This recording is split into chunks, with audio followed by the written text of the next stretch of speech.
It's Friday. ஆதிய ஸ்கூல்லேருந்து கூட்டிட்டு வந்தாச்சு.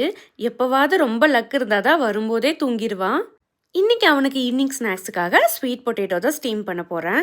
ஸ்வீட் பொட்டேட்டோ ரொம்ப ரொம்ப ஹெல்த்தியான டேஸ்டியான ஸ்நாக்ஸ். வீக்லி 3 to 4 டைம்ஸ் ஆச்சு இதை நான் கொடுத்துருவேன். முன்னாடிலாம் ஸ்வீட் பொட்டேட்டோவில் கட்லெட் மாதிரி இல்லைனா மில்க் ஆட் பண்ணி போரிச் மாதிரிலாம் கொடுத்துருக்கேன்.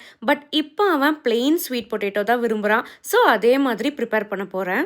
தூங்கி எந்திரிச்சதுமே பசிக்கும். அதுக்காக கூல் தான் செய்ய போறேன். 2, 3 பேர் மன்னா ஹெல்த் மிக்ஸ்ல கூல் எப்படி ப்ரிப்பேர் பண்றதுன்னு கேட்டிருந்தீங்க. இன்னைக்கு அது எப்படின்னு நான் ஷேர் பண்றேன். ரொம்பவே சிம்பிள். 1 கிளாஸ் வாட்டர், ஹாஃப் இல்லைனா 1 கிளாஸ் மில்க் ஆட் பண்ணிக்கோங்க. ஃபுல் ஃபேட் மில்காக இருந்துச்சுன்னா ரொம்பவே நல்லது. இதில் 3 scoops of Manna health mix add பண்ணிக்கோங்க. இதை லம்ப் இல்லாமல் நல்லா மிக்ஸ் பண்ணிக்கோங்க. 3 to 4 5 மினிட்ஸ் மாதிரி இருக்கும்போதே கொஞ்சம் திக்கன் ஆகும். உங்களுக்கு விருப்பம் இருந்தால் ஜாகரி ஆட் பண்ணிக்கோங்க. இல்லைன்னா அப்படியே ஆற வச்சு சர்வ் பண்ணலாம்.